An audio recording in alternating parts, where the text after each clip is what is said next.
If Saturn is a prison, then there's a question nobody answered. Not in the comments, not in the ancient texts, not in the thousands of pages written about that ringed world hanging at the edge of what the naked eye can see. The question is simple, almost childishly simple. Who is imprisoned there? Think about how strange it is that we skipped past it. We argued about rings. We argued about hexagons and storms and translations. We asked what Saturn is. We never asked what it holds. And a prison without a prisoner isn't a prison. It's just architecture. So tonight, we're not going back over old ground, we're going forward, into something the last investigation only cracked open. Because once you accept the premise, even for a moment, even as a thought experiment, the premise starts making demands. It starts asking for a name, and the moment you go looking for that name, something uncomfortable happens. You find several. None of them fit perfectly. All of them fit partially. And they come from texts written centuries apart, in different languages, by people who had never heard of each other. That's the real mystery. Not the prison, the pattern.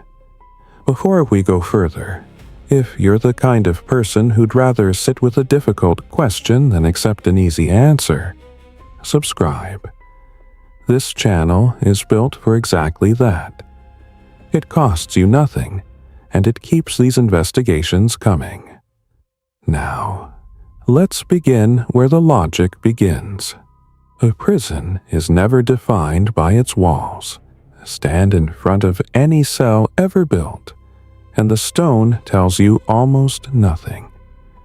What tells you everything is the design, the thickness, the depth, the redundancy, the number of locks.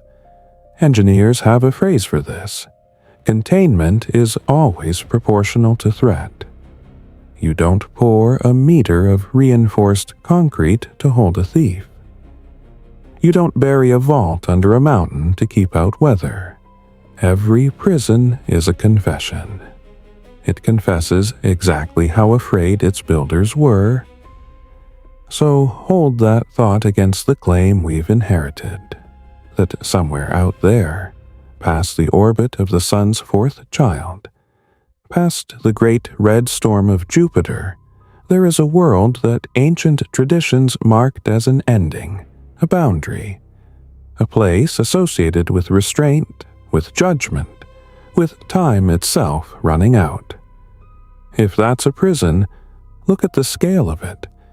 A body 9 times the width of Earth, surrounded by rings that shouldn't be stable and, according to some models, shouldn't even be old. Wrapped in a magnetic field that swallows moons, sitting at the exact edge of human vision. The last thing an ancient astronomer could see before the sky simply stopped. What kind of being would require that? Not a criminal, not a rebel king, not a fallen general with an army behind him.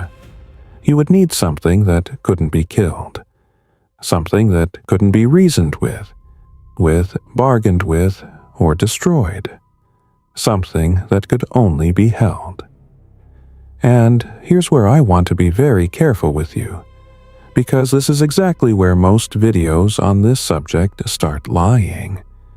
No ancient text I can point to, not one, says a being is imprisoned inside the planet Saturn.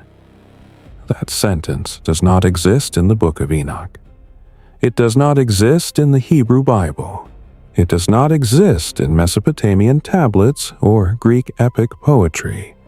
If someone tells you otherwise, ask them for the chapter. Ask them for the line number. Watch what happens. What bad? And this is the part that makes the whole thing worth your time. The ingredients of that sentence all exist. Separately.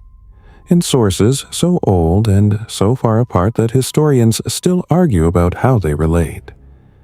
There are ancient texts about beings bound in darkness until the day of judgment. There is a Hebrew scripture that names a star god the people were carrying in secret. There is a Greek myth about a primordial king chained beneath the world. There is a Mesopotamian astronomical name meaning the steady one applied to a specific point of light. 4 different traditions, 4 different languages, 4 different centuries. And somewhere along the line, someone put them in the same sentence. The question this investigation has to answer isn't whether that sentence is true. It's whether it was ever one story to begin with. Because if it was, if the fragments really are pieces of something older that fractured across cultures, then we're looking at one of the most extraordinary things ever preserved by human memory. And if it wasn't, then we have to explain something almost stranger. Why did so many unconnected peoples, staring at the slow light in the sky, independently reach for the same idea? Binding, limits, something that had to be held. Let's start with the prisoners we can actually name. The Book of Enoch is not one book. That matters more than people realize. It's a collection, layers of writing stitched together over centuries, preserved almost entirely in Ge'ez, the ancient liturgical language of Ethiopia, where it survived as scripture long after the rest of the world let it fall out of the canon.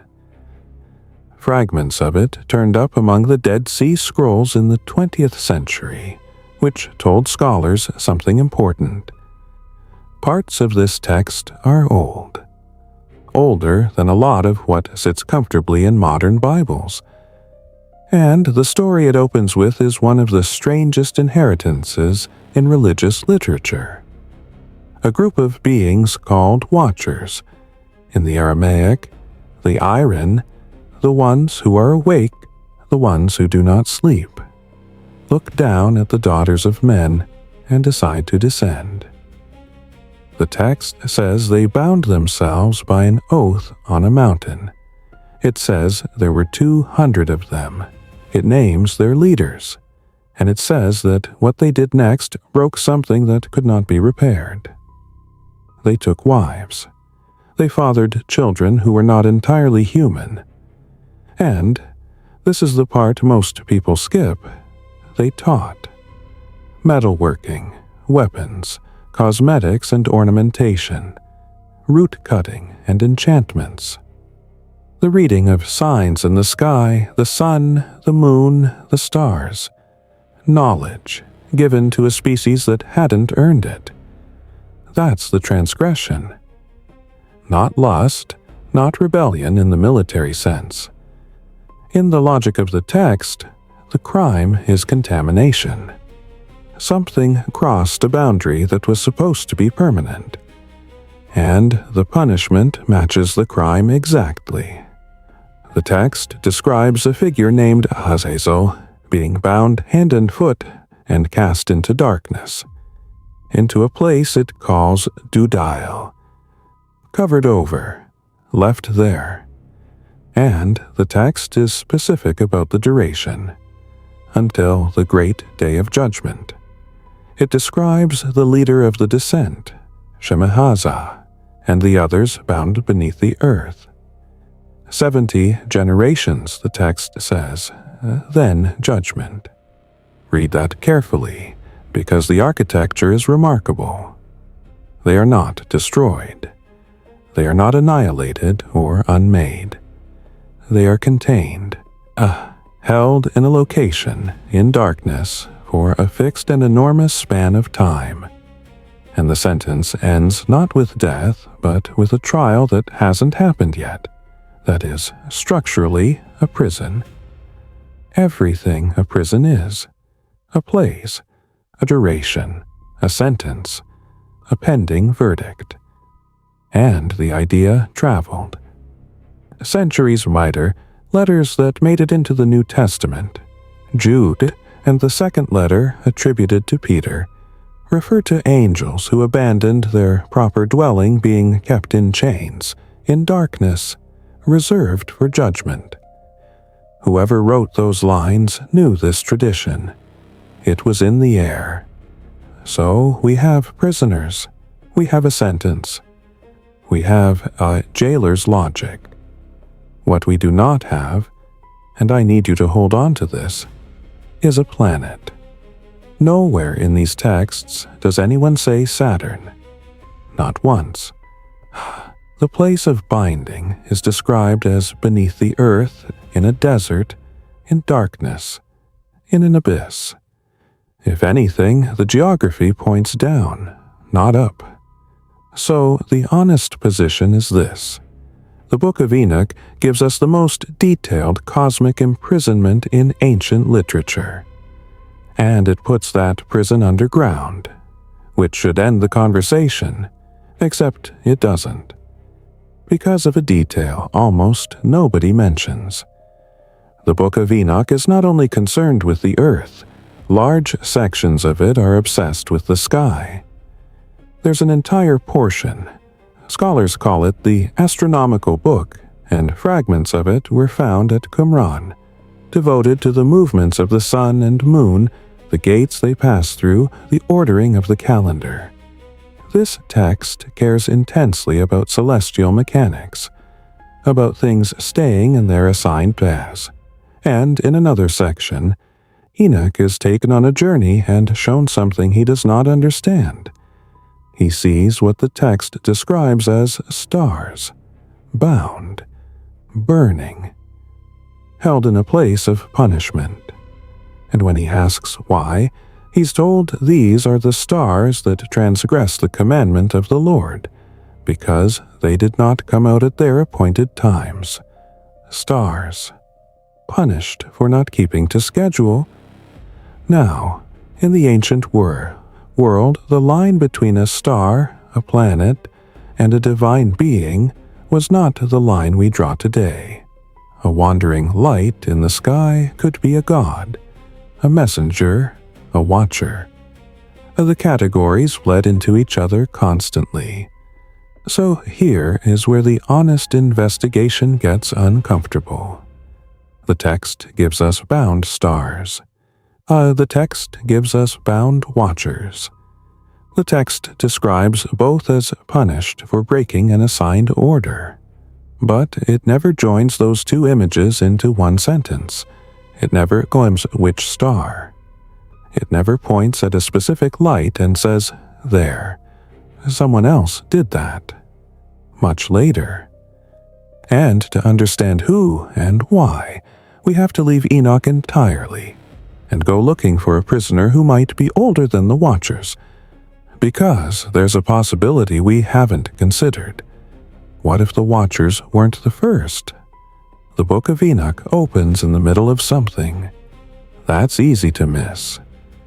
The Watchers descend, but the text never explains where the concept of rebellion came from.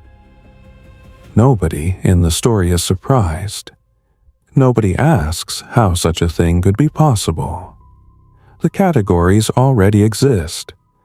Transgression, binding, judgment. The machinery is already built, which raises a question that historians of religion take seriously. Was there an earlier prisoner? Look sideways at the ancient world, and the same shape keeps appearing.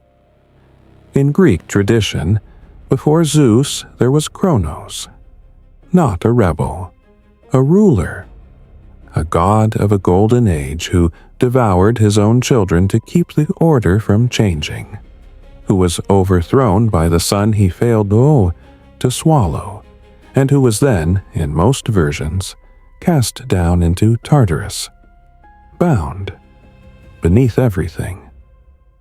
Hesiod describes Tartarus as unfathomably deep, a bronze anvil falling for 9 days before it lands.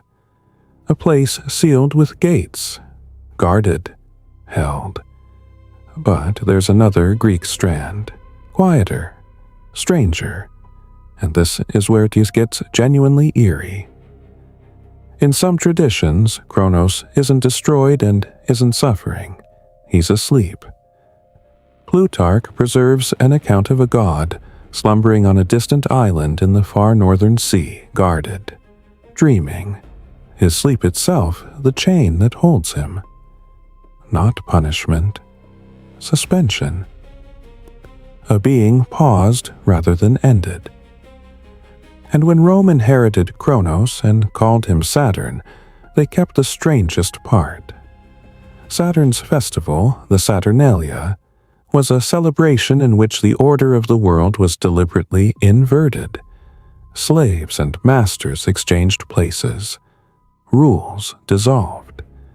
For a few days, the age of Saturn came back, and then it was carefully, ritually put away again. A god you let out once a year, then lock up. That's not a symbol of evil. That's a symbol of something too powerful to be permanently free.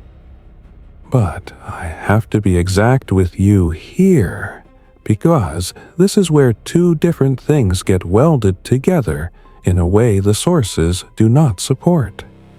Greek Kronos and the planet named for him are not the same story.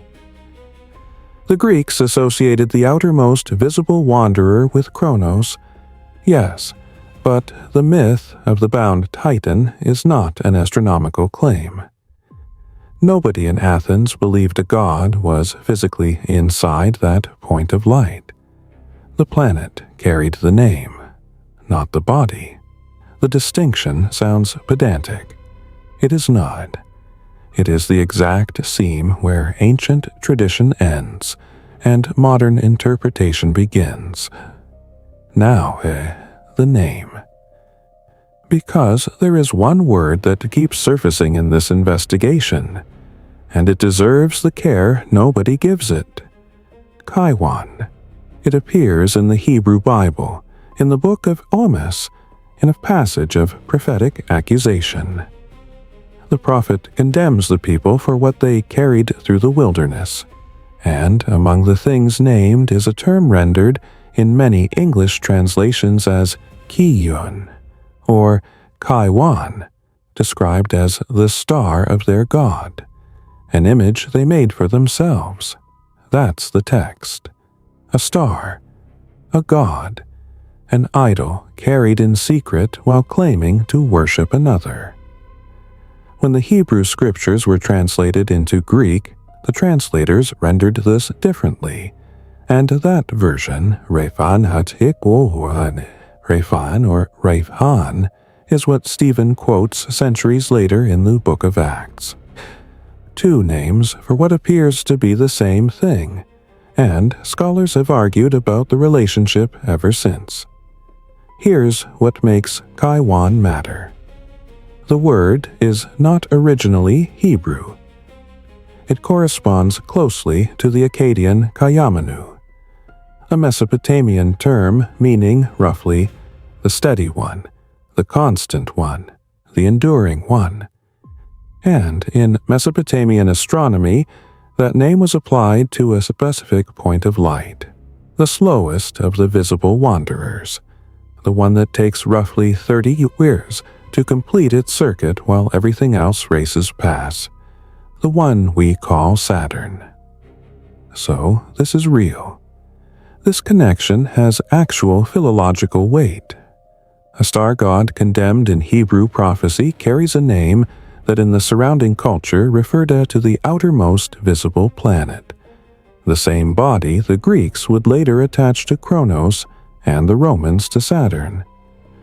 That's not internet speculation. That's linguistics. But notice, very carefully, what has not been established. Amos does not say Kaiwan is imprisoned. Amos does not say Kaiwan is a fallen being, or a watcher, or a rebel. Amos condemns idolatry. The accusation is that the people carried an image of a star god. That's the charge. That's the whole charge. And the Book of Enoch, which describes the imprisonment in such detail, never uses the name Qumran at all. Do you see the gap? We have a prison in one text with no planet. We have a planet in another text with no prison. Two halves of a sentence that were never written together. So who wrote them together? Somebody had to be first. Somebody had to look at a text about bound watchers and a verse about a star god called Qumran, and a myth about a titan chained beneath the world, and decide those three things were describing one event. And the honest answer is that this joining is not ancient. It is layered. It happened in stages over a very long time, and each layer had its own reasons. The earliest layer is astrological, and it's not sinister at all. In Babylonian and later Hellenistic astrology, the outermost visible planet was assigned a character, slow, cold, heavy, associated with age, restriction, endings, and hardship. That's simply what the slowest wanderer meant. The Greeks and Romans inherited it. Medieval Arabic and European astrologers systematized it. For roughly 2,000 years, Saturn was the planet of limits, the greater malefic in the technical vocabulary. Not evil, restrictive. The second layer is Gnostic and Kabbalistic, and requires enormous care, because this is where people start inventing citations. Various late antique and medieval mystical systems mapped planets onto cosmic hierarchies, spheres, emanations, powers that govern the material world. In some Gnostic writings, the creator of the material world is a jailing figure, and the physical cosmos is itself described as a kind of confinement for something divine. That idea, the cosmos as a prison for spirit, is genuinely ancient. It is genuinely attested, but it applies to the whole material world, not to one planet. The third layer is where it fuses. From roughly the 19th century onward, occult and esoteric writers began systematically cross-referencing traditions that had never been in contact. Comparative mythology was new and intoxicating.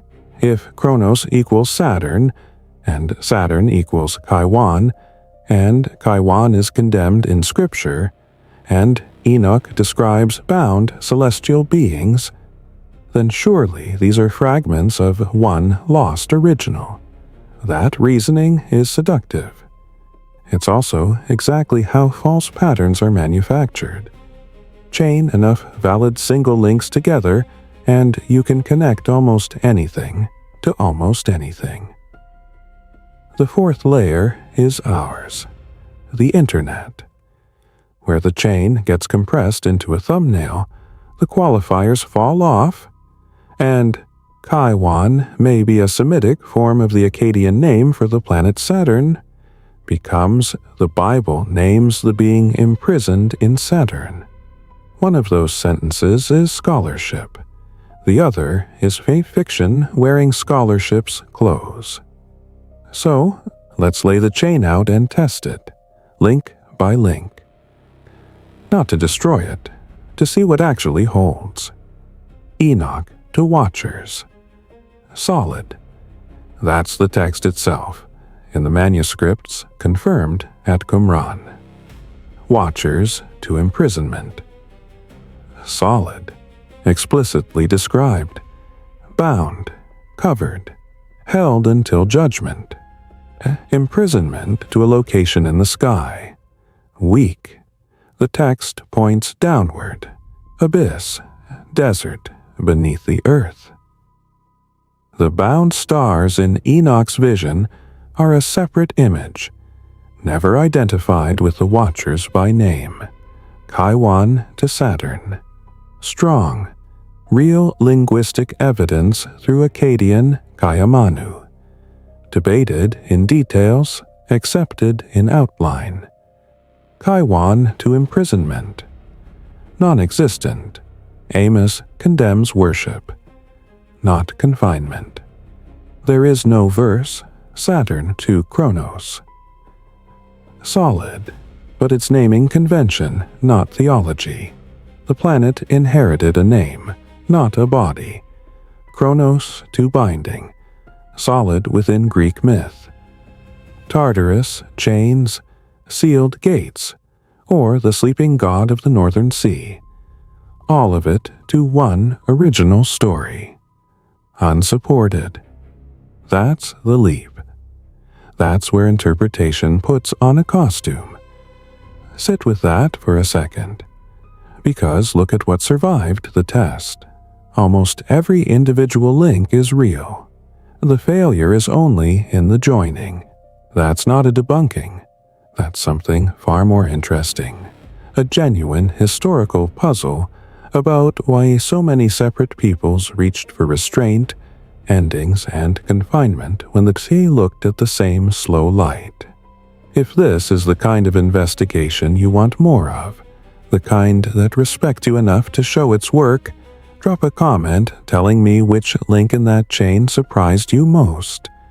And hit like, because it genuinely helps this reach people who care about the difference between evidence and assertion. Now, let's ask the better question. Forget who is imprisoned. Ask instead, why Saturn? Why did the boundary land there? Start with what an ancient observer could actually see. 5 wandering lights. Mercury, quick and elusive. Venus, brilliant. Mars, red.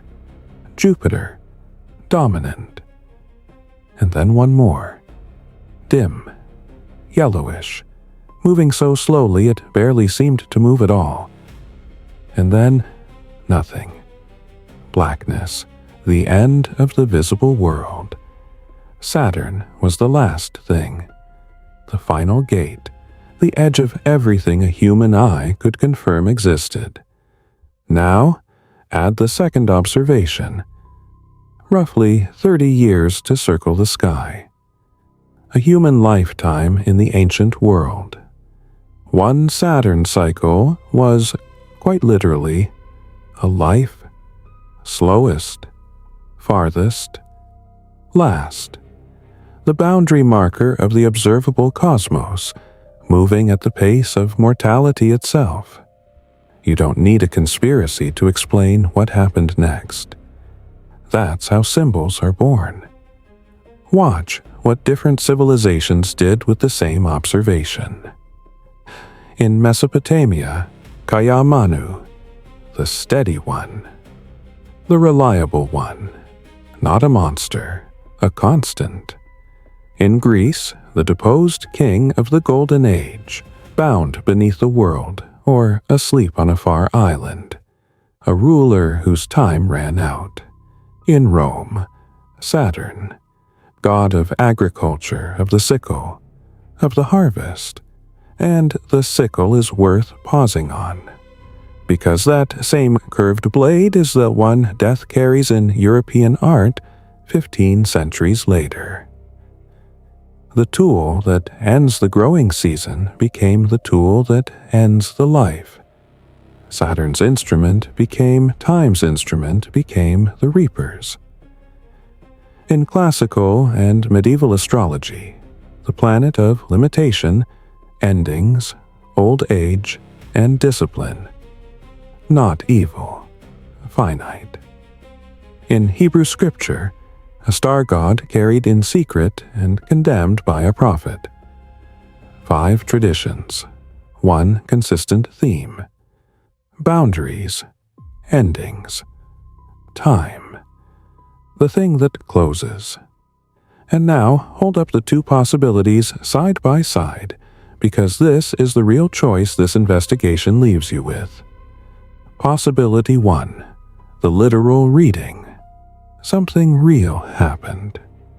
A genuine event, remembered imperfectly, fractured across cultures and languages, each preserving one shard. A being, a rebellion, a containment, and the outermost visible world became its marker. Everything we found tonight is scattered boned memory of a single truth. Possibility 2. The symbolic reading. Nothing happened. Human beings, everywhere, watching the same sky, independently assigned the same meaning to the same observation. The slowest, farthest, last light became the natural symbol for limits, for endings, for what contains, not conspiracy. Convergence. Possibility 3. The modern construction. The chain is real, but the joining is recent. 19th and 20th century writers built a narrative from genuine fragments that were never one story, and we inherited the finished product without ever seeing the seams. I'm not going to tell you which one is right. I don't think anyone honestly can, but I'll tell you which one I find hardest to dismiss. And it isn't the one you'd suspect, because here's what unsettles me after all of this. Every conspiracy theory about Saturn, every modern claim, every internet thread, they all assume the mystery is out there. 93 million kilometers past Jupiter. Something hidden in the rings, something buried in the storms. But the evidence doesn't point outward. It points inward. The extraordinary thing isn't that a being might be imprisoned in Saturn. The extraordinary thing is that human beings, separated by oceans and centuries and languages that share no common root, all looked at the same faint yellow point of light, and all decided it meant the end. The limit, the thing that holds. That's not an astronomical fact. That's a fact about us. Somewhere deep in the architecture of human thought, there's a need to place a boundary at the edge of what we can see, to personify the limit, to give the end of the world a name, and then a face, and then a story. And we did it with the last light we could find. So the question changes. It has to. It stops being who is imprisoned in Saturn, and it becomes, why did humanity put the idea of a prison out there at the exact edge of vision and keep it there for 4,000 years? Maybe Saturn was never a prison in the way we imagined. Maybe the prison was always a metaphor, the shape our minds make when they reach the edge of what they can know and need something to stand there. Or maybe there's a far older story hiding behind all of it. One that fractured so long ago that every culture inherited a different piece, and none of them kept enough to reassemble it. That's the part nobody has fully explained. And there's one more thing I keep coming back to. Something I couldn't fit into tonight's investigation, but which won't leave me alone. The Book of Enoch says the Watchers were bound until the Day of Judgment. 70 generations, it says. A fixed sentence. Which means, in the logic of that text, the imprisonment was never meant to be permanent. Every prison in this story has an expiration date. I want to know what you think, genuinely. Which possibility do you land on? The literal, the symbolic, or the modern construction? Leave it in the comments, because I read them, and the best follow-up questions on this channel have always come from you. And if this changed how you think about any of it, hit like. It's the single thing that decides whether investigations like this one keep getting made. And if you haven't seen the first part of this, the video that started the entire question, the one about what the Book of Enoch actually describes, it's on your screen right now. Watch that one next. Because everything you heard tonight only makes sense once you know where the question came from.